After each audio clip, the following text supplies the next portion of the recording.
बिस्मिल्लाहिर्रहमानिर्रहीम।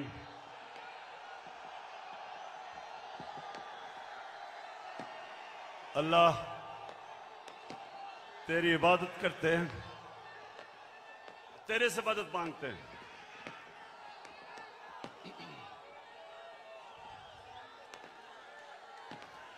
बहुत शुक्रिया, बहुत शुक्रिया, बहुत शुक्रिया। लाहौर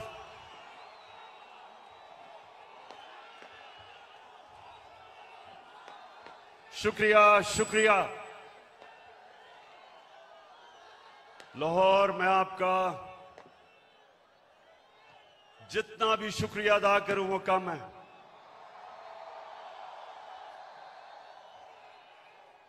मुझे पता था कि आप मुझे मायूस नहीं करेंगे।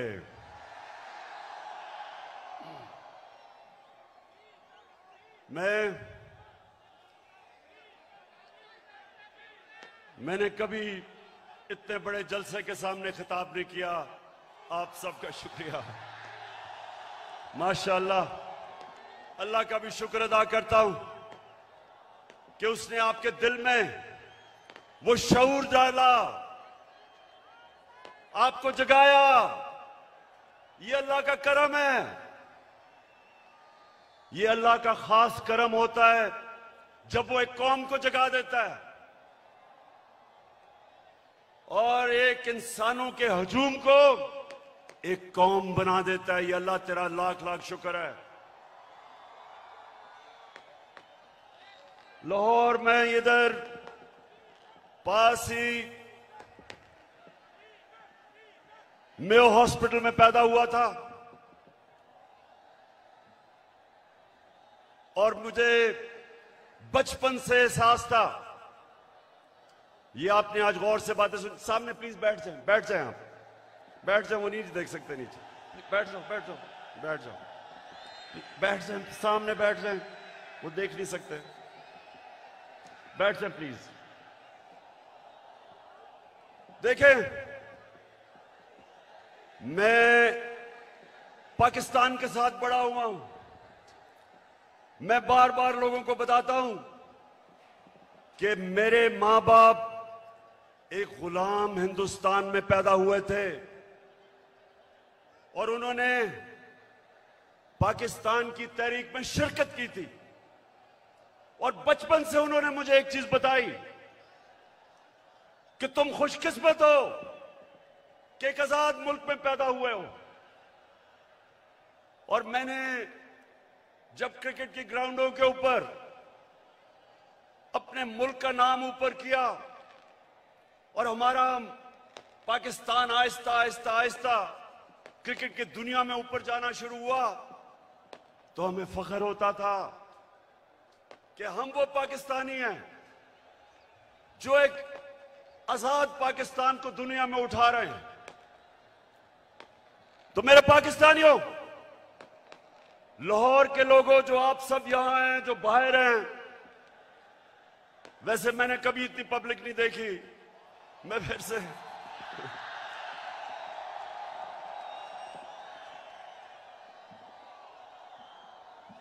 आप जितने भी लोग आज मेरी बात सुन रहे हैं, बड़े गौर से आज मेरी, क्योंकि मैंने आज आपको लाएमल देना है कि हमने ये ना गुलामी कबूल करनी है, ना ये इंपोर्टेड हुकूमत कबूल करनी है। और ये अब आपको पता चला है कि सिलेक्टेड हुकूमत क्या होती है। जो बाहर से सिलेक्ट होके लोगों के ऊपर मुसल्लत की जाती है, ये होती है सिलेक्टेड हुकूमत। जो डरती है इलेक्शन से, जो साजिशों से, जो पैसे लगा के, जमीन खरीद के, बाहर जो साम्राज्य उनकी जूते पॉलिश करके जो आज ऊपर हमारे मुल्क पे मसलत की गई है। तो मैं आज आपको लाएमल दूंगा कि मैं किसी सूरत इस हुकूमत को कबूल नहीं करूंगा। मैं इन गुलामों को और पाकिस्तान के करप्ट तरीन लोगों को मैं कभी कबूल नहीं करूंगा। और मैं अभी आपको लाएमल देता हूं, लेकिन उससे पहले यह साजिश क्यों हुई? मेरे लाहौर के लोगों, जरा थोड़ा सा सब्र से सुने, यह साजिश हुई क्यों। मैं जब से वजीर आजम बना, मेरी सबसे बड़ी कोशिश यह थी कि हमारी आजाद फॉरेन पॉलिसी बने। आजाद फॉरेन पॉलिसी का मतलब यह कि हम जो भी फैसले करें अपने लोगों के मफादात के लिए करें। मैं अपने लोगों को किसी बैरूनी मुल्क की उनके मफादात के लिए कुर्बान ना करूं। मेरे फैसले मेरी कौम के लिए हों। ये वो लोग जो आदी हुए थे पाकिस्तानियों को हुक्म देते थे, धमकियां देते थे, एक ही टेलीफोन पे सारी बातें मनवा लेते थे, उनको ये चीज पसंद नहीं आई। मैंने ये भी फैसला किया जिस दिन मैं वजीर आजम बना कि मैं हर इंटरनेशनल फोरम में एक बात उठाऊंगा कि जो इस्लामोफोबिया और हमारे नबी सल्लल्लाहु अलैहि वसल्लम की शान में गुस्ताखी करते थे, मैंने फैसला किया था कि यूनाइटेड नेशंस में उठाऊंगा, ओआईसी में उठाऊंगा, हर फोरम पे उठाऊंगा, क्योंकि हमारे मुसलमानों को 1.5 अरब मुसलमानों को यह तकलीफ देते थे, वो भी पसंद नहीं आई, वो बाहर के लोगों को पसंद नहीं आई। और तीसरी चीज उनको क्या नहीं पसंद आई कि मैं जितनी भी फॉरेन पॉलिसी थी, चाइना से, रशिया से, मुसलमान ममालिक से, मेरी सबसे बड़ी कोशिश ये होती थी कि मेरी कौम को किसमें फायदा है। मैंने कभी भी किसी से डिक्टेशन नहीं लिया और ना मैंने कभी लेना था। हुक्म किया कि रूस क्यों चले गए, हुक्म आया बाहर से कि आप रूस क्यों गए। मैं रूस इसलिए गया, एक पाकिस्तान में गैस खत्म हो रही है, हमने उसे गैस का कॉन्ट्रैक्ट करना था, लेकिन 2 और चीजें, रूस हमें तेल 30% कम कीमत पे दे रहा था।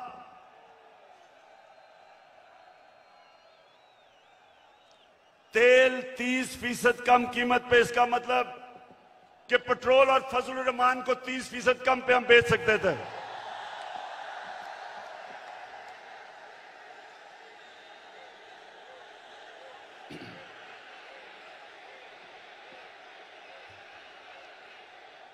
उसके अलावा हमें 20 लाख टन गंदम इंपोर्ट करनी थी रूस से, वो भी हमें 30% कम कीमत पे दे रहे थे।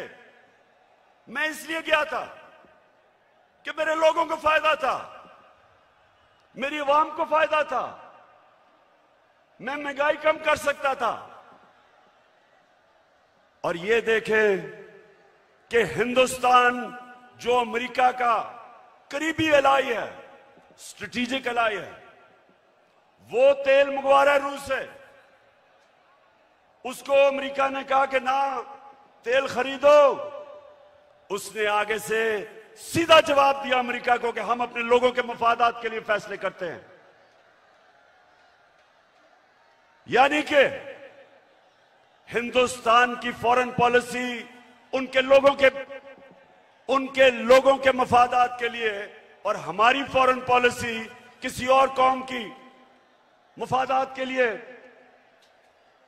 ये भी पसंद नहीं आई बात, चाइना से ताल्लुकात वो भी पसंद नहीं आए, तो तब बाहर से साजिश होनी शुरू हुई। लेकिन ये याद रखें कि साजिश कभी मुकम्मल नहीं हो सकती जब तक अंदर मुल्क के मीर जाफर और मीर सादिक ना बैठे हों। मीर जाफर वो गद्दार था जिसने अंग्रेजों के साथ मिलके मुसलमानों की हुकूमत, सिराजुद्दौला की हुकूमत गिराई जाती मफादात के लिए। और मीर सादिक वो था निजाम हैदराबाद के साथ मिलके, अंग्रेजों के साथ मिलके टीपू सुल्तान को इन्होंने हरवाया। यहां भी मीर सादिक और मीर जाफर बैठे हुए थे जिन्होंने बाहर की साजिश में पूरा हिस्सा लिया।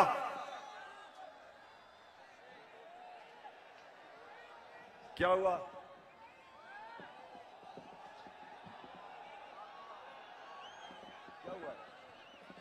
अच्छा सुना जरा, हो जाएगा ठीक। तो ये साजिश बाहर से हुई, अंदर मीर जाफर और मीर सादिक बैठे थे, अंदर थ्री स्टूजेस बैठे हुए थे, इन्होंने इनके साथ मिले। और भी इसके अंदर लोग मुलव्वस थे। और तारीख इन सारों को किसी को माफ नहीं करेगी जिन्होंने मिलके एक हुकूमत को कब गिराया। मेरे पाकिस्तानियों ये सुने, हमारी हुकूमत को तब गिराया जब हमारी हुकूमत की, और मैं चैलेंज करता हूं, सबसे बेहतरीन पाकिस्तान की परफॉर्मेंस तहरीक इंसाफ की हुकूमत की थी। हमारी इकोनॉमी सही तरफ जा रही थी, 5.6% पे हमारी इकोनॉमी बढ़ रही थी। ना नून लीग ने इसका कभी मुकाबला किया, ना पीपल्स पार्टी ने किया। हमारी एक्सपोर्ट्स रिकॉर्ड पे थी। कभी पाकिस्तान की तारीख में 32 अरब डॉलर की एक्सपोर्ट्स नहीं हुई। कभी पाकिस्तान में इतने बाहर से डॉलर्स नहीं आए। 31 अरब डॉलर रेमिटेंसेस बैरून मुल्क पाकिस्तानियों ने हमें भेजी। 31 अरब डॉलर। हम जब हुकूमत में आए थे 19 अरब डॉलर थी। और पाकिस्तान की तारीख में सबसे ज्यादा पैसा हमने इकट्ठा किया टैक्स में, 6000 अरब डॉलर से ऊपर। यह भी पाकिस्तान की तारीख का रिकॉर्ड था। हमने सबसे सारे बर्रे सगीर में जिस मुल्क में सबसे कम बेरोजगारी थी वो पाकिस्तान था। सबको पीछे छोड़ गए हम। और ये कब? जब कोरोना वायरस ने दुनिया में तबाही मचाई हुई थी। पाकिस्तान वो मुल्क है जिसकी दुनिया ने मिसाल दी कि उस मुल्क जिसने सबसे बेहतर कोरोना वायरस को हैंडल किया, अपने लोग भी बचाए, अपने गरीब भी बचाए, अपनी इकोनॉमी भी बचाई। और अपने किसानों को, लाहौर के लोगों सुनो, हमने अपने किसानों को कैसे फायदा पहुंचाया। शुगर माफिया जो किसानों को कीमत पूरी नहीं देता था, टाइम पे पैसे नहीं देता था, क्योंकि सारे ताकतवर सियासतदान दोनों पार्टीज में शुगर माफिया का हिस्सा थे। हमने आके शुगर माफिया का मुकाबला किया, किसानों को पैसे दिलवाए ठीक टाइम पे, और उनको कीमत सही मिली। उन्होंने अपनी जमीन पे लगाया। और पाकिस्तान की तारीख में 5 फसलों में की तारीख में सबसे ज्यादा पैदावार पाकिस्तान की तारीख में एक पिछले साल हमने किया। गंदम की रिकॉर्ड पैदावार, गन्ने की रिकॉर्ड पैदावार, मकई की रिकॉर्ड पैदावार, आलू की रिकॉर्ड पैदावार, चावल की रिकॉर्ड पैदावार, यह हमारे दौर में हुआ।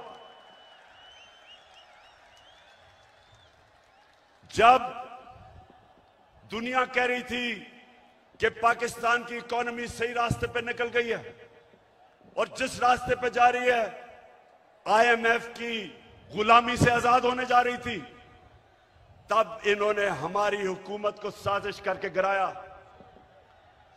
पहले हुकूमतें गिरती थी, 2 दफा बेनजीर की हुकूमत गिरी, 2 दफा नवाज शरीफ की 90 की दिहाई में। जब भी गिरी करप्शन पे गिरी। मैं चैलेंज करता हूं, बताएं कि क्या इमरान खान ने कोई लंदन में फ्लैट लिए, कोई फैक्ट्रियां लगाई? मेरे पे आज इल्जाम लगाया जा रहा है कि जनाब तोशा खाना से इसने कोई चीजें ली। जरा लाहौरियों जरा सुनो, तोशा खाना है क्या, समझो पहले ये क्या है। जो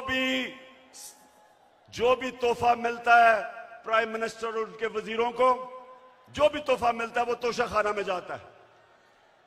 इनके जमाने में जब तोशा खाना में प्रेजेंट जाता था तो ये 15% पैसे दे के जो हुकूमत को जाती थी वो खरीद सकते थे।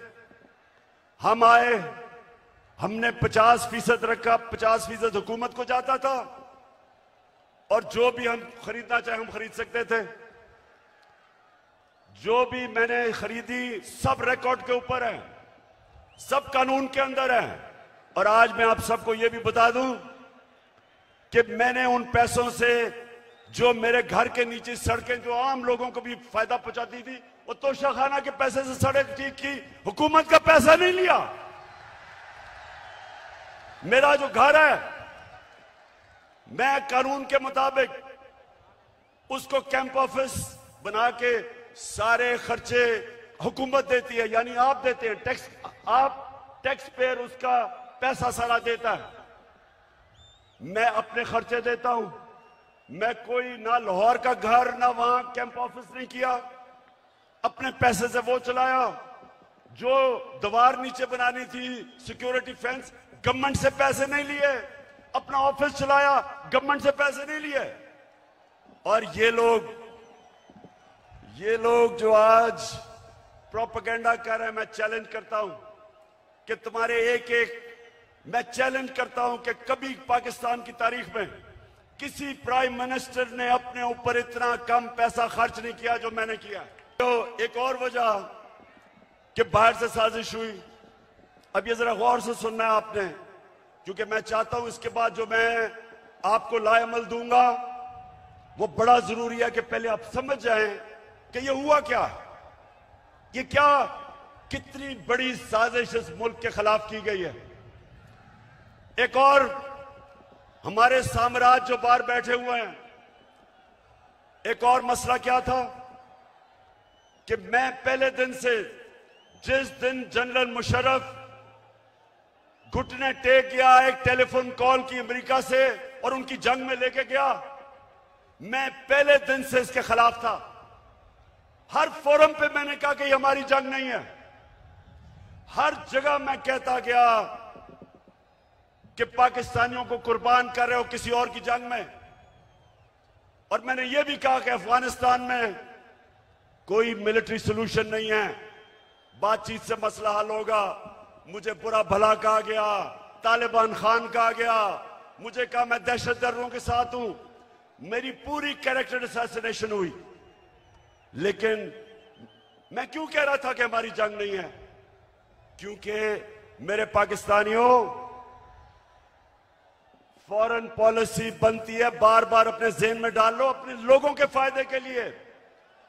कौन से मुल्क अपने आप को किसी और मुल्क के लिए कुर्बान करता है? 80,000 हमारे लोग शहीद हुए, 6,500 हमारे फौज के नौजवान शहीद हुए, हमारा कबायली इलाका उजड़ गया, 100 अरब से डॉलर से ज्यादा मुल्क को नुकसान हुआ। कभी कोई कमीशन बैठी, कभी किसी ने यह सोचा कि ये किसने हमें इस जंग में लेके गया ताकि आगे से हम इस तरह की हिमाकत ना करें। तो जब मेरे से इंटरव्यूअर ने पूछा कि आप अमेरिका को बेस देंगे, क्या कहा मैंने? और क्या आप मेरे से कोई और उम्मीद रखते थे? एब्सोल्युटली नॉट के अलावा कोई उम्मीद रखते थे? क्योंकि मेरा जीना मरना पाकिस्तान में है, ये मेरा मुल्क है, ये मेरे लोग हैं। मैं क्यों अमेरिका के लिए अपने लोगों को कुर्बान करूं? तो ये भी उनको तकलीफ थी, उनको चाहिए थे चेरी ब्लॉसम बूट पॉलिश करने वाले, जो कहता कि बेगर्स आर नॉट चूजर्स, यानी कि क्योंकि हम मकरूज हैं, हम गुलाम हैं, हम आपके जूते पॉलिश करेंगे। पाकिस्तानियों ये याद रखो, मैं बार बार आपको एक चीज कहता हूं, कभी कभी किसी जमात को वोट ना दो जिनके लीडर्स के पैसे जायदादें मुल्क से बाहर पड़ी हैं, कभी उनको वोट ना दो। वैसे मैं सोचता हूं ये नून लीग की और पीपल्स पार्टी के लोगों को मैं सोचता हूं और वो डीजल वाले के लोगों को भी कि मुझे ये बताएं कि कोई आपको शर्म नहीं आती कि वहां जरदारी फैमिली के अलावा कोई नहीं आता ऊपर, यहां शरीफ फैमिली के अलावा कोई नहीं आता, उधर फजल रहमान के बेटों के अलावा कोई नहीं आता। कोई आपको शर्म नहीं आती कि किसी में सलाहियत नहीं ऊपर आने की? हमारी पार्टी में क्यों नहीं है? बताएं मेरा कौन सा रिश्तेदार है?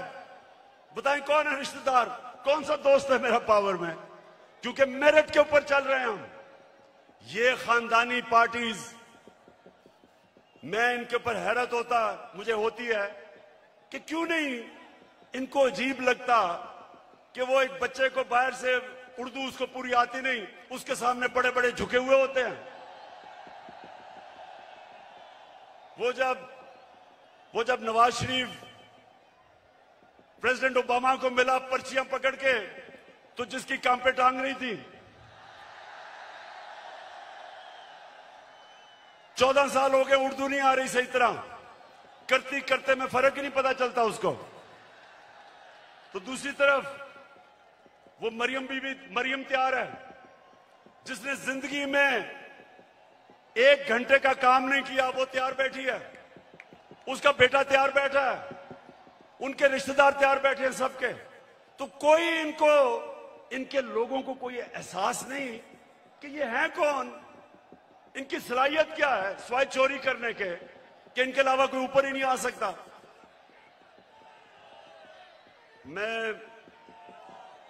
अब मैं आपसे आखिर में अब जो मैं बात करने आया था, आप सबको यहां इकट्ठा किया, उस पर मैं आने लगा हूं। तो मैं सबसे पहले पाकिस्तानियों, अब आपने थोड़ी सी जरा तहम्मुल से मेरी बात सुननी है, क्योंकि इसके लिए मैंने आज आपको बुलाया है। देखिए पाकिस्तानियों,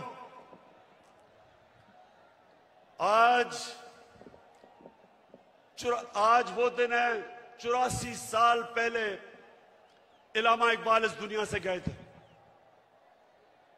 सामने उनका मजार है और वो एक ऐसा इंसान था,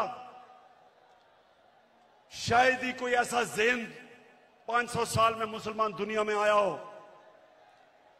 और इलामा इकबाल की जो पूरी कोशिश थी कि एक गुलाम कौम को उठाए, जिंदा करे गुलाम कौम को, उनकी इतनी शायरी है। लेकिन जो मुझे सबसे ज्यादा पसंद है, और आज जो मैं एक फिक्रा कहना चाहता हूं, कि उस रिस्क से मौत अच्छी है जिस रिस्क से परवाज में आती है कोताही।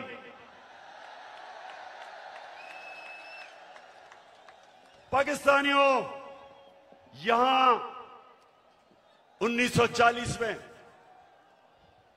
जब कायदे आजम ने पाकिस्तान की रेजोल्यूशन करारदाद पाकिस्तान पास की थी, तो वो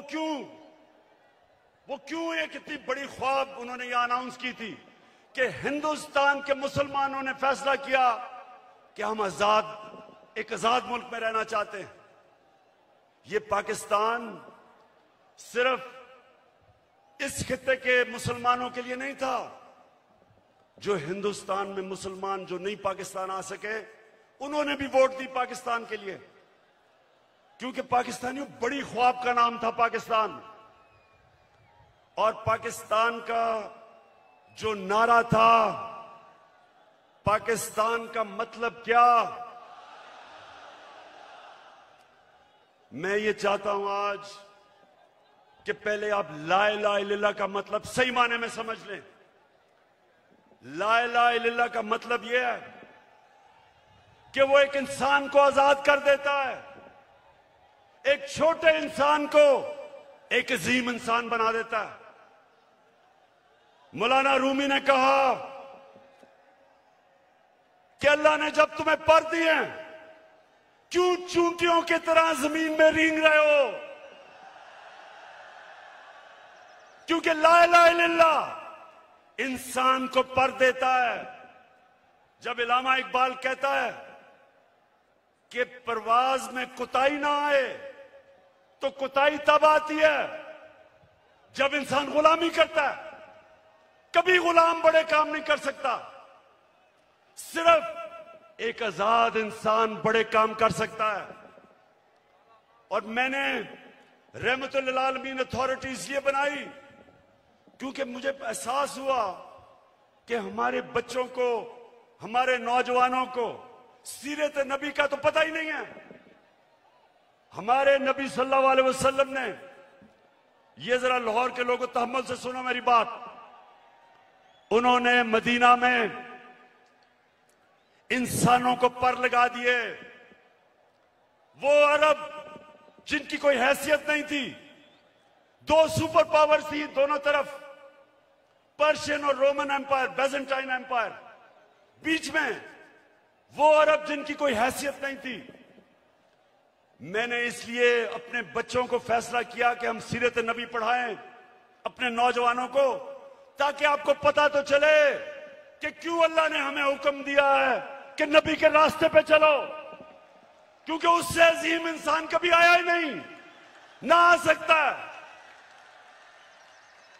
उन्होंने उन लोगों को जो बटे हुए थे कबीलों के अंदर, उनको सबको इकट्ठा किया एक नजरिए के ऊपर।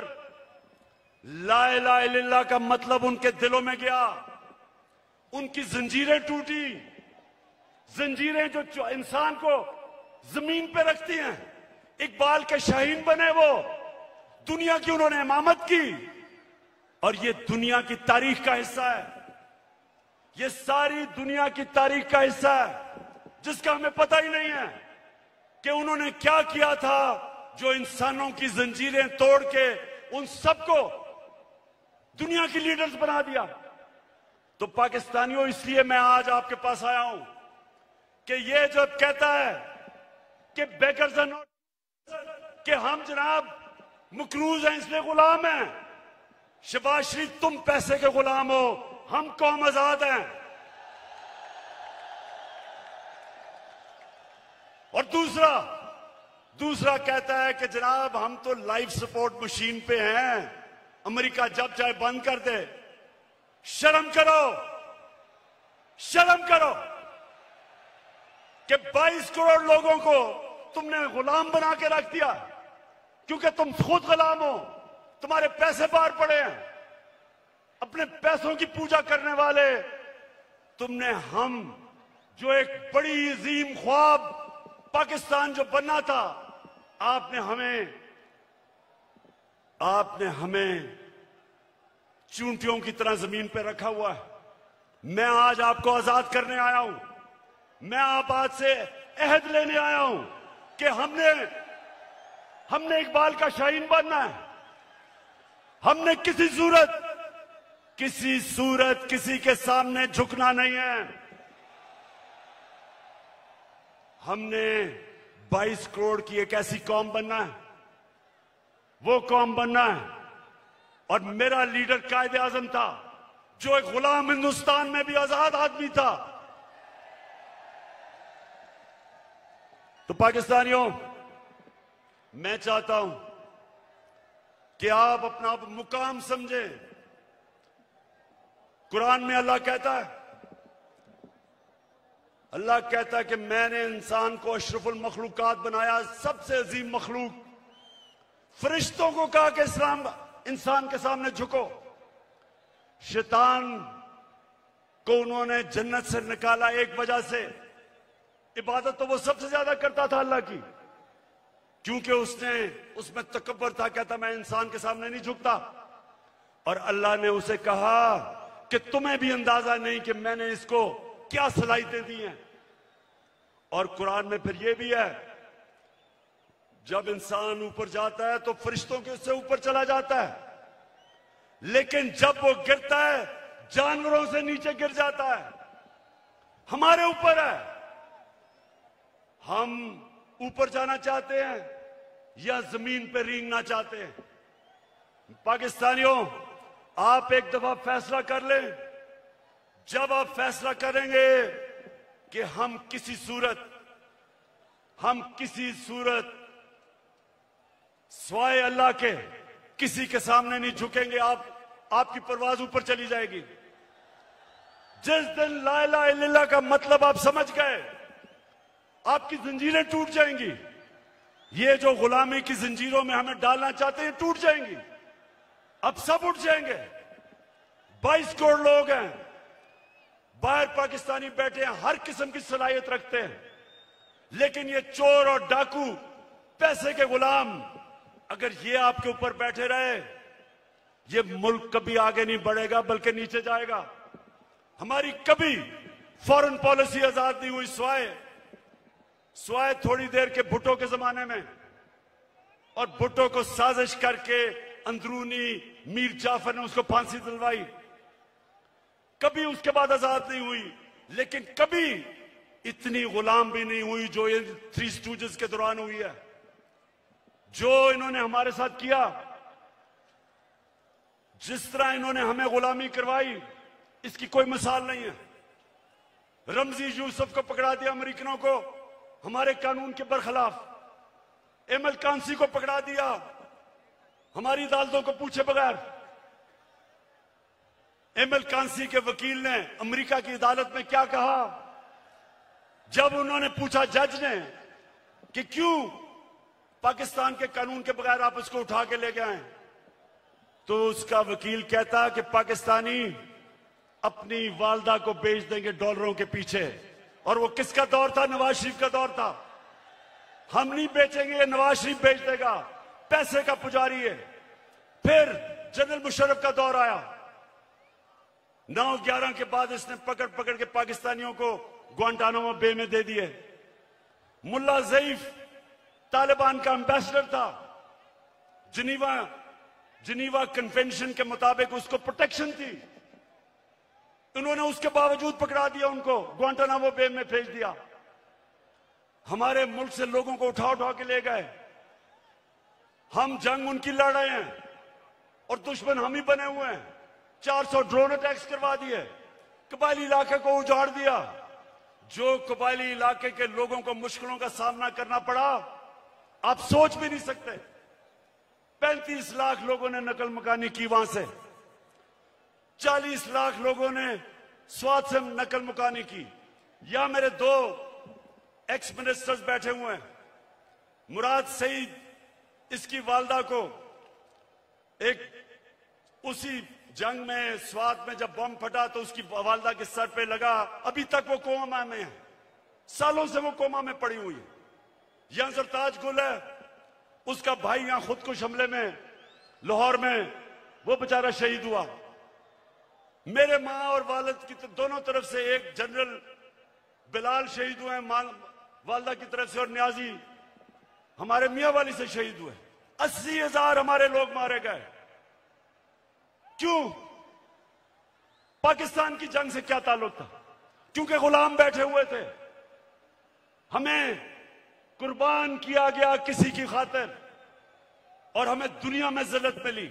उसामा बिन लादेन को पाकिस्तान में आके इन्होंने खत्म किया। कोई 3 दिन कोई बोला नहीं। प्रेसिडेंट ओबामा अपनी किताब में लिखता है कि मुझे बड़ा खौफ था कि मैं सदर जरदारी को जब टेलीफोन करूंगा, वो बड़ी मुजम्मत करेगा कि तुमने हमारे मुल्क में आके ये किया क्या। कहता जब 3 दिन के बाद मैंने जरदारी को टेलीफोन किया,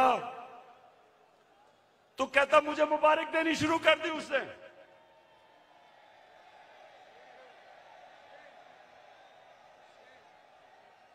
किसी के मुल्क में आके जो आपकी जंग लड़ रहा है, उसी मुल्क में आके आप किसी को मार दें और आपको बताएं भी ना, और वो सारी लीडरशिप हमारी पैरों में पड़ी हुई थी। पाकिस्तानियों याद रखें, कभी आपकी कभी दुनिया इज्जत नहीं करेगी जब तक आप अपनी खुद इज्जत नहीं करेंगे। तो मैं आज आपके पास जो पैगाम लेके आया हूं वो ये कि हमने फैसला किया है कि पाकिस्तान की हकीकी आजादी की तहरीक चलाना। हमारे ये मुखालिफ समझते हैं कि जी मीनार पाकिस्तान के बाद क्या होगा। कान खोल के सुन लो,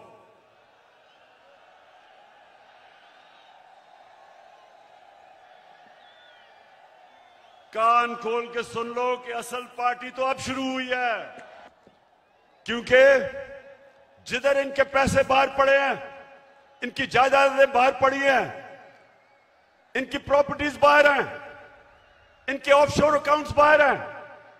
ये याद रखें, ये कभी साम्राज्य का प्रेशर बर्दाश्त नहीं कर सकते। ये वो करेंगे जो उनको हुक्म मिलेगा। उनको इस तरह के करप्ट गुलाम पसंद इसलिए हैं कि ये हमेशा उनके सामने झुके रहेंगे। 400 ड्रोन अटैक हुए पाकिस्तान में। पाकिस्तानियों, 400 ड्रोन अटैक हुए यहां।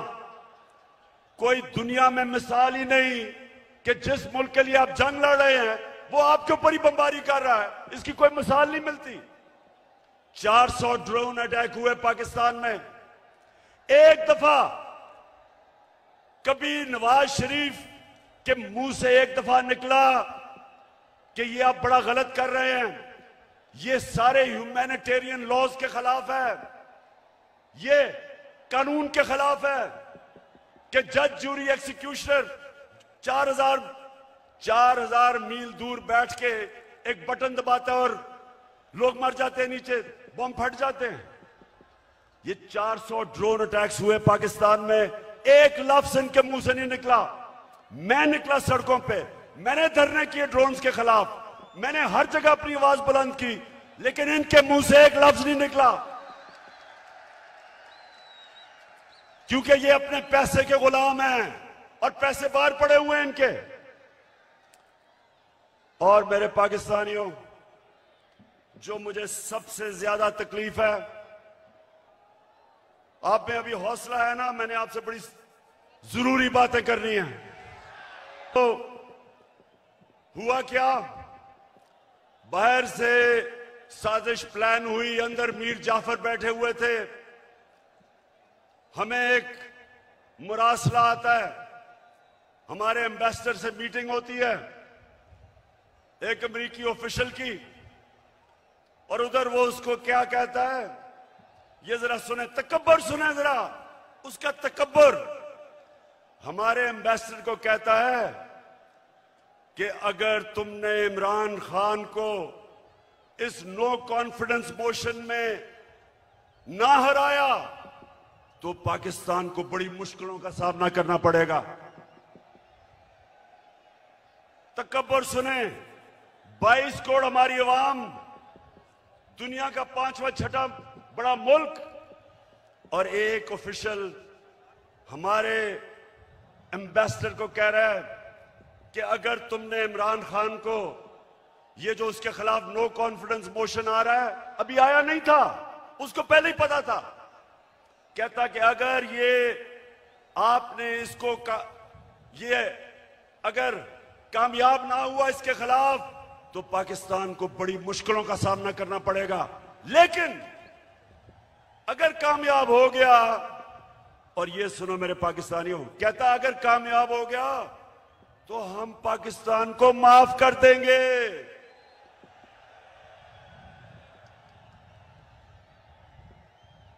हमने क्या जुर्म किया कि वो हमें माफ कर देगा? कि क्या ये जुर्रत की कि हम रूस चले गए अपने मुल्क की खातिर, या ये कहा कि हम आपको बेच नहीं देंगे? तो मेरे लाहौर के लोगों, ये याद रखो कि उनको ये किधर से गलत आदतें पड़ी। हिंदुस्तान को क्यों नहीं ये कहते?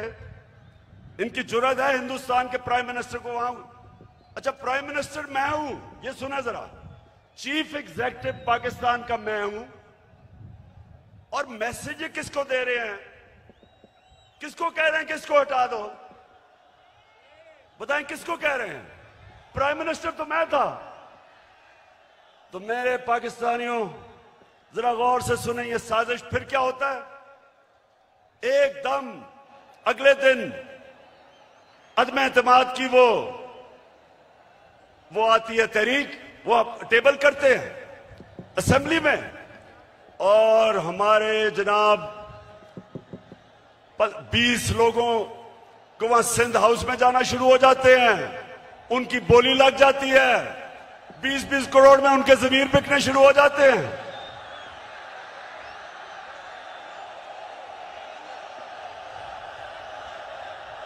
मैं तो देखूंगा, मैं तो देखूंगा, तुम भी देखोगे।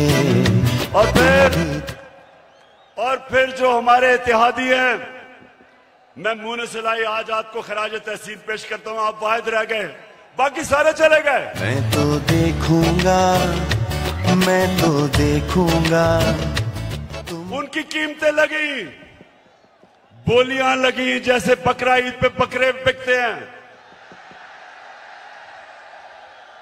बंद किया जनाब उनको सिंध हाउस के अंदर, सिंध से पुलिस लेके आए। सोचिए ये पाकिस्तान में हो रहा है। मैं अपनी आज बड़े अदब से मैं अपनी अदालतों से पूछता हूं कि क्या ये आइन के खिलाफ नहीं है, ये कानून के खिलाफ नहीं है कि बिक रहे हैं बकरों की तरह। अवाम से वोट लेके आए हमारे टिकट पे और वहां जाके उनकी बोलियां लग गई। यानी ये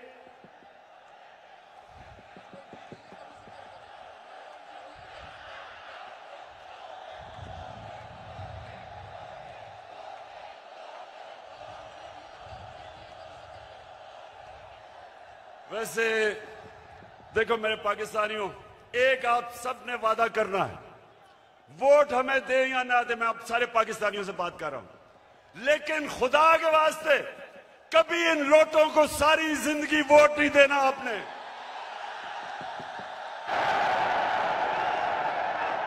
जमीर फरोशों को, जिनका ना कोई दीन है ना ईमान है ना उनमें शर्म है, कि सारी जिंदगी उनके बच्चों के ऊपर धब्बा लगेगा कि ये हैं वो लोग जिन्होंने अपने आप को बेचा, अपने जमीरों को बेचा। सारी जिंदगी के लिए इनके ऊपर एक मोहर लगे कि कभी ये सियासत के पास ना आए। जिन जिन हलकों में ये जाएंगे, मेरी कौम पाकिस्तानियों, अगर आपने इनको किसी भी हलके में जीतने दिया, आप इस मुल्क से गद्दारी करेंगे।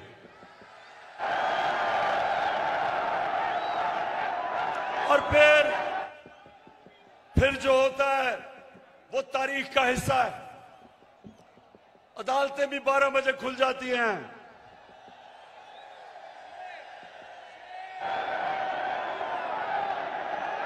मेरे यहां दोनों स्पीकर बैठे हुए हैं, एक्स स्पीकर असद कैसर भी बैठा हुआ है और कासिम सूरी, दोनों हीरो हैं।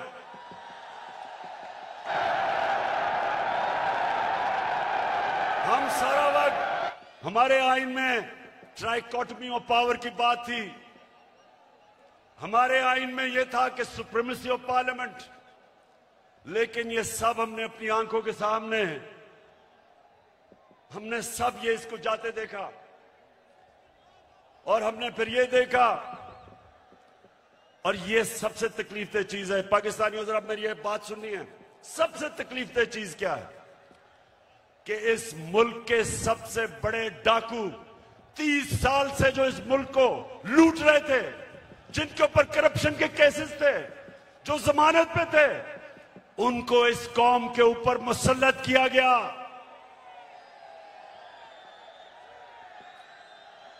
पाकिस्तानियों, मैं, मेरे से बेहतर शायद कोई भी पाकिस्तान की सियासत में ना अमेरिकनों को जानता है ना यूरोपियंस को जानता है जो मैं जानता हूं। कोई नहीं मेरे से बेहतर जानता।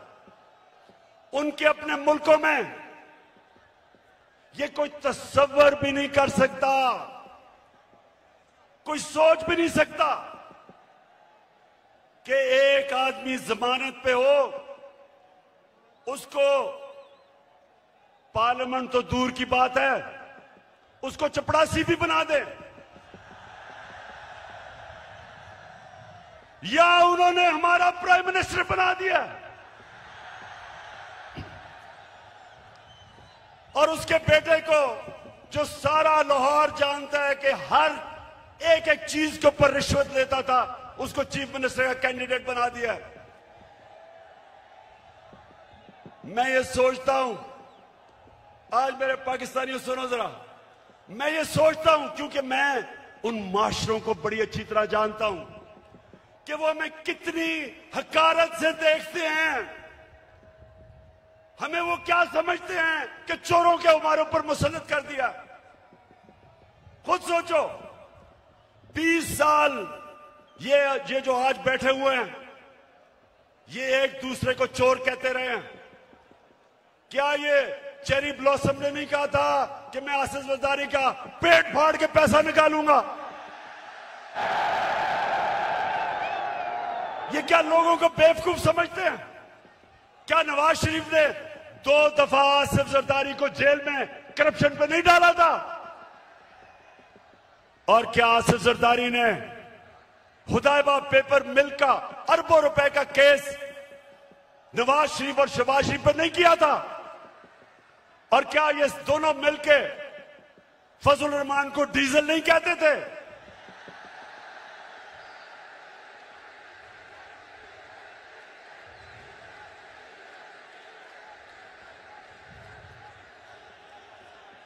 इससे ज्यादा आप एक मुल्क के ऊपर क्या जुल्म कर सकते हैं कि ये 3 स्टूजेस को, ये मुल्क के माना और डाकुओं को मुल्क के ऊपर मुसल्लत करें।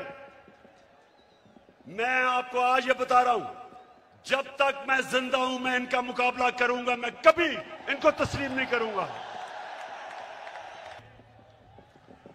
पाकिस्तानियों, अब ये जरा मेरी बात सुना, ये इतना बड़ा इस मुल्क पे जुल्म किया इन्होंने कि आपको अंदाजा नहीं कि ये जो हमारे माशरे को करेगा, एटम बम भी नहीं कर सकता।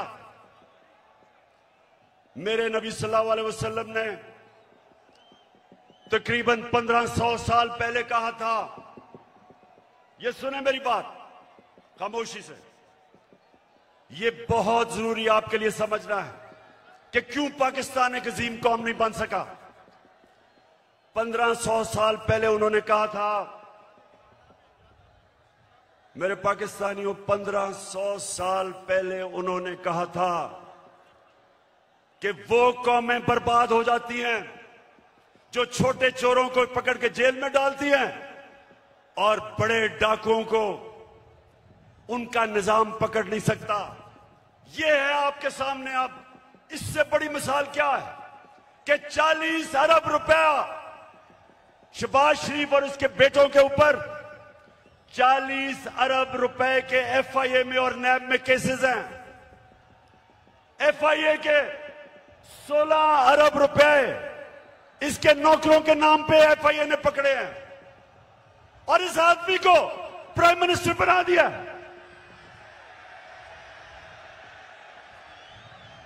मैं आज सारी दुनिया से पूछता हूं, अपनी सारी कौम से पूछता हूं कि मुझे यह बताएं आप कि वो जो FIA के, और मैं उनको खराज तहसीन पेश करता हूं FIA के ऑफिसर्स को, जिन्होंने इसके केस निकाले और पकड़े। जब इसका बेटा सलमान शहबाज बाहर भाग गया, जब उसे पता कि FIA पकड़ने लगी है, उससे पहले दमाद इनकी अपनी हुकूमत में, जब नून लीग की हुकूमत थी, इसका शहबाज शरीफ का दमाद बाहर भागा करप्शन के केसेस से डर के। नवाज शरीफ के दोनों बेटे बाहर भागे क्योंकि वो बता नहीं सकते थे कि अरबों रुपए की प्रॉपर्टीज इनके पास लंदन में किधर से आई। इसहाक डार प्राइम मिनिस्टर के प्लेन पे नून लीग की हुकूमत में बाहर भागा, उसके बेटे बाहर भागे हुए हैं। ये लोगों को हमारे ऊपर मुसल्लत किया जा रहा है। 95% इनके ऊपर केसेस हमारे दौर में नहीं बने, पहले के बने हुए हैं। और ये लोग आज जिधर आके बैठ गए, मुझे ये बताएं कि कौन सा गवर्नमेंट ऑफिसर इनके खिलाफ एक्शन लेगा? कब आगे से एफआईए कब इनके खिलाफ एक्शन लेगी? जब उनको पता ये होगा कि ये तो उनके ऊपर इंतकामी कार्रवाई करेंगे अगर वापस आ गए। अब सोचें, कहीं दुनिया में होता है कि वो एफआईए जिसने इसके ऊपर केसेस निकाले हैं ये उसी के ऊपर आके बैठ गया और सबसे पहले इसने उस दिलेर ज़हीन ऑफिसर को फारग किया है जिसने इसके केसेस पकड़े थे। तो मैं फिर बड़े अदब से अपनी अदलिया से पूछता हूं कि क्या आपका काम नहीं इनकी हिफाजत करना, इन ऑफिसर्स की? क्या आपका काम नहीं कि एक कॉन्फ्लिक्ट ऑफ इंटरेस्ट कि जो आदमी एफआईए में पकड़े हुए केसेस, आपका काम नहीं उनकी हिफाजत करना? तो पाकिस्तानियों, मैं आज आपके सामने एक और बात कहता हूं। 3.5 साल मैं हुकूमत में कोशिश करता रहा कि इनके केसेस आगे बढ़े। 3.5 साल में कोशिश करता रहा।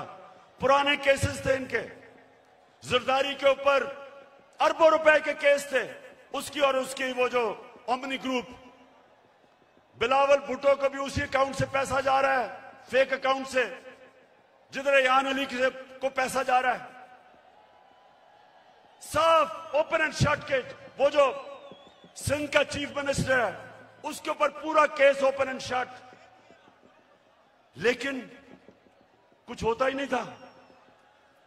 मेरे नीचे ना नैब भी मेरे नीचे नहीं, अदलिया आजाद। क्या कर सकते थे? 100 एफआईए के केसेस जो इसके ऊपर हुए और वो भी डर डर के बेचारों ने किया। तो मेरे हाथ में क्या था? और जिनके हाथ में पावर थी, मैं आज आपको यह कहना चाहता हूं कि वो करप्शन को बुरा ही नहीं समझते थे। उनके लिए करप्शन बड़ी चीज ही नहीं थी। उनके ख्याल में कि ये जो करप्शन है ये तो होती है, और उन्होंने, क्योंकि वो करप्शन को बुरा नहीं समझते थे, ये सबसे बड़ा इस मुल्क के ऊपर अलमिया है कि आज जिन लोगों को जेल में होना चाहिए था वो आज या वजीर बन गए और या प्राइम मिनिस्टर बन गए हैं और या वजीर आला बनने की कोशिश कर रहा है। तो पाकिस्तानियों, ये कौम ये बर्दाश्त नहीं कर सकती, कोई कौम ये बर्दाश्त नहीं कर सकती। इसलिए मैं अभी आपको लायमल दूंगा कि हमने करना क्या है, लेकिन मैं ये आपको वाजे कर दूं, मैं जब तक जिंदा हूं मैं इस नाइंसाफी और जुल्म का मुकाबला करता रहूंगा। पाकिस्तानियों, लाहौर के मेरे बाशऊर शहरियों, पहले बताएं आप तैयार होंगे जो मैं आपको बाद में बताने लगा हूं मेरे साथ? इंशाअल्लाह। अच्छा, अब मैं आपको जिस चीज की मुझे और बहुत तकलीफ है कि वो केसेस जो भी ताकतवर है यहां, उनको हमारा इंसाफ का निजाम कानून के नीचे ला ही नहीं सकता। अब ये सोचें कि जब हमारे नबी सल्लल्लाहु अलैहि वसल्लम ने कहा था कि कौम तबाह हो जाती जब ताकतवर को नहीं पकड़ती, डाकू को और सिर्फ छोटे चोरों को पकड़ती है, उनकी सोचें, उनकी हिकमत, यानी उनमें अल्लाह ने उनको सबसे दुनिया का अजीम आदमी किसी वजह से बनाया था और हमें हुक्म किया था कि उनकी सुन्नत पे चलो। देखें, छोटा चोर भैंस चोरी कर लेगा, मोटरसाइकिल चोरी कर लेगा, ज्यादा से ज्यादा गाड़ी चोरी कर लेगा, कितना पैसा बना लेगा। लेकिन जब बड़ा डाकू चोरी करता है, अरबों रुपए की चोरी करता है, अब वो बिस्तर के नीचे नहीं वो पैसा रख सकता, वो बैंक में नहीं डाल सकता क्योंकि पकड़ा जाएगा। लिहाजा वो पैसा मुल्क से बाहर भेजता है, दुगना नुकसान करता है, चोरी भी बड़ी करता है। और जब वो पैसा मुल्क से बाहर भेजता है, जिसको मनी लॉन्ड्रिंग कहते हैं, तो वो डॉलर खरीद के भेजता है। जब वो डॉलर खरीदता है, डॉलर के ऊपर प्रेशर पड़ता है, रुपए की कीमत गिरती है। जब रुपया गिरता है, महंगाई आती है, गुर्बत बढ़ती है। आज ये हाल है कि यूनाइटेड नेशंस के सेक्रेटरी जनरल ने एक कमेटी बनाई है जिसको कहते हैं फैक्ट टाइप पैनल। उस पैनल को उसने कहा इन्वेस्टिगेट करो कि क्या वजह है कि गरीब मुल्क गरीब हो रहे हैं और अमीर मुल्क अमीर हो रहे हैं। आपको पता है उस पैनल ने क्या, उसने जब इन्वेस्टिगेट किया तो क्या चीज सामने आई कि हर साल, पाकिस्तानियों इधर और से सुनो, हम IMF से हम सिर्फ 6 अरब रुपए के कर्जा जब लेते हैं तो हमें उनकी हर बात माननी पड़ती है। हमें मुल्क के ऊपर एक जंजीर डल जाती है गले में, 6 अरब डॉलर पे। तो हर साल गरीब मुल्कों से जो पैसा जाता है अमीर मुल्कों में, ऑफशोर अकाउंट्स में, लंदन फ्लैट्स में, वो 1700 अरब डॉलर है। 1700 अरब डॉलर हर साल गरीब मुल्कों से चोरी होकर अमीर मुल्कों में जाता है। हमारे मुल्क से अंदाजा लगाया जाता है 15 अरब डॉलर हर साल बाहर जाता है चोरी करके। और वो कौन करता है? वो भैंस चोर या मोटरसाइकिल चोर नहीं करता, वो ये बड़े बड़े डाकू जो आज ऊपर मुसल्लत कर दिए हैं, ये चोरी करके पैसा बाहर भेजते हैं। और इसलिए मेरे पाकिस्तानियों, इनका मुकाबला करना है हमने। ये है हमारी हकीकी आजादी की जंग जो मैं आपको आज तैयार करवाने आया हूं। उसके लिए ये मैंने सुना है कि ये मीर जाफर की हुकूमत ने फैसला किया है कि कमीशन बनाएंगे उमर आसरे के ऊपर। शहबाज शरीफ, तुम और तुम्हारी फैमिली से ज्यादा झूठे लोग दुनिया में आए नहीं हैं। तुम्हारे से ज्यादा करप्ट लोग इस दुनिया में नहीं आए। आपने तो जाके लाहौर हाई कोर्ट में गारंटी दी थी कि नवाज शरीफ वापस आ जाएगा। नवाज शरीफ ने नेशनल असेंबली में खड़े होकर कहा, जब पैनामा में ये पकड़े गए, पैनामा में क्या हुआ था? पैनामा में पता चला, इंकशाफ हुआ कि जो 4 महंगे तरीन लंदन में मेफेयर की अपार्टमेंट्स हैं वो मरियम के नाम पे हैं। तो जब पैनामा में ये इंकशाफ हुआ तो नवाज शरीफ ने असेंबली में जाके कहा कि ये है वो दस्तावेज जो साबित करते हैं कि ये लीगल खरीदे गए हैं। वो सारे दस्तावेज जाली निकले। फिर सुप्रीम कोर्ट में कहा, कहता कतरी खत आ गया। वो कतरी खत कहता है कि हमने कैसे अपार्टमेंट लिए, वो भी जाली निकला। फिर मरियम ने सुप्रीम कोर्ट में कहा, एक ट्रस्ट डीड उसने दिखाई। अब ट्रस्ट डीड क्या कहती है? उन्होंने कहा जी ये मेरे भाइयों के मेरे बीच में ये ट्रस्ट डीड थी। पता चला कि वो जिस कैलिबरी फॉन्ट से लिखी गई थी वो उस 2006 में आई नहीं थी। नकल में भी अकल चाहिए। और फिर इनके लाहौर में जो इन्होंने लूट मार की LDA में, हर थोड़ी देर के बाद आग लगती है और उनके रिकॉर्ड जल जाते हैं। तो तुम्हारा ख्याल है शहबाज शरीफ कि हम तुम्हारी कोई कमीशन मानेंगे? हम सिर्फ एक कमीशन मानेंगे, सुप्रीम कोर्ट के अंदर ओपन हेयरिंग हो। जिस तरह धांधली के ऊपर कमीशन बनी थी, ओपन हेयरिंग हो, मीडिया के सामने हो, ताकि सबको पता हो कि कितनी बड़ी साजिश हुई है पाकिस्तान से। और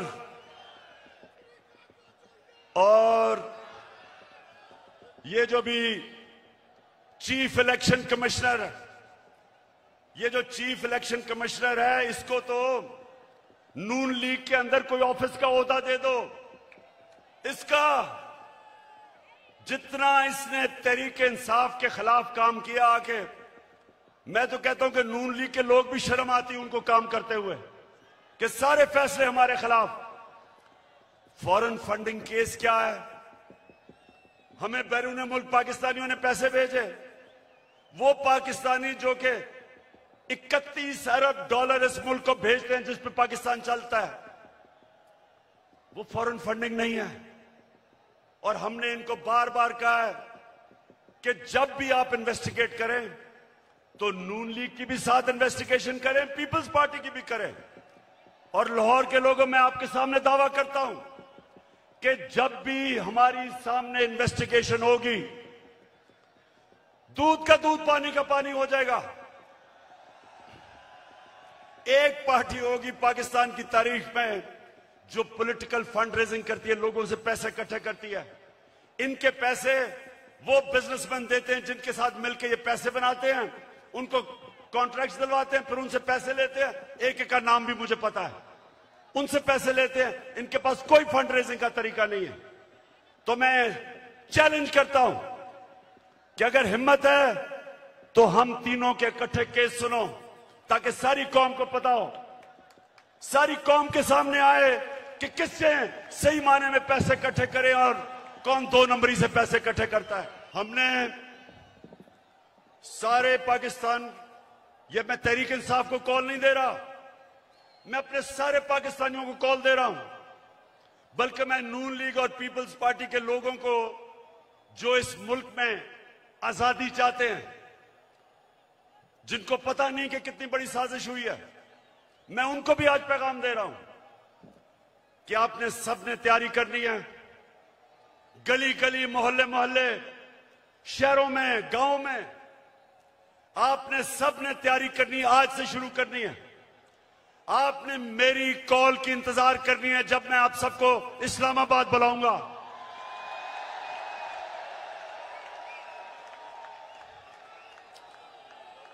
मैं आज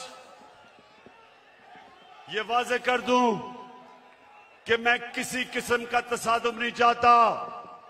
ये मेरा मुल्क है, मेरे कोई इस मुल्क के बाहर जाने की जगह नहीं। ये तो जब भी थोड़ी मुश्किल आती है बाहर भाग जाते हैं। ऐसे लगता है कि ये बर्तानिया की क्वीन को इनके रिश्तेदार है, सारे वहीं भाग जाते हैं।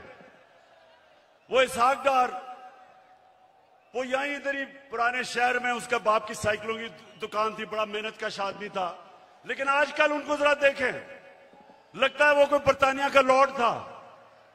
तो ये वो लोग हैं, ये वो लोग हैं जब मुश्किल पड़ती है बाहर भाग जाते हैं। हमारा मेरा जीना मरना पाकिस्तान है। किसी किस्म का मैं तसादुम नहीं चाहता अपने मुल्क में। हमारी फौज है, हमारी पुलिस है, और फौज का भी मैं ये कह दूं कि अगर हमारे पास एक ताकतवर फौज ना होती तो आज पाकिस्तान के 3 टुकड़े हुए होते। हमारे जो दुश्मन हैं वो सिर्फ इसलिए कामयाब नहीं हुए कि माशाअल्लाह हमारी कौम अपनी फौज के साथ खड़ी है। हमारी फौज ने एक गलत फैसला मुशर्रफ ने किया, गलत फैसला उसने किया, लेकिन हमारी फौज ने जिस तरह की कुर्बानियां दी, वो कुर्बानियां ना देते तो आज पाकिस्तान का भी वो जो शाम और इराक का हाल है वो होता। तो हम आज दाद देते हैं अपनी फौज को, अपनी पुलिस को। हम चाहते हैं कि हमारी पुलिस भी एक मजबूत पुलिस फोर्स बने। हम कोई किसी किस्म की इस मुल्क को नुकसान नहीं पहुंचाना चाहते, लेकिन हम किसी सूरत इस इंपोर्टेड हुकूमत को तस्लीम नहीं करेंगे। जो भी हो, ये जब समझते हैं कि ये तहरीक खत्म हो जाएगी, तहरीक अभी जोर पकड़ेगी। मैंने अपनी सारी पार्टी के बड़े बड़े सीनियर्स को कहा है कि इन्होंने निकल जाना है सारे पाकिस्तान में। आपने जाके लोगों को तैयार करना है, अपनी हकीकी आजादी की तहरीक में सबको शामिल करना है। आपने अपने इलाकों से निकल के, और सीनियर लीडरशिप ने पाकिस्तान के उन इलाकों में जाना है ताकि लोग तैयार हों, मेरी कॉल की इंतजार करें। और मैं सिर्फ एक चीज चाहता हूं, कोई और चीज नहीं चाहता। मैं चाहता हूं कि जल्दी से जल्दी इलेक्शन अनाउंस किए जाएं। हम एक जमहूरी पार्टी हैं, हम जमहूरियत चाहते हैं, लेकिन हम कभी भी इस सिलेक्टेड इंपोर्टेड हुकूमत को कभी तस्लीम नहीं करेंगे। एक ही तरीका है, एक ही तरीका है, जिनसे भी गलती हो गई, एक ही तरीका है गलती ठीक करने का, फौरी इलेक्शन करवाओ।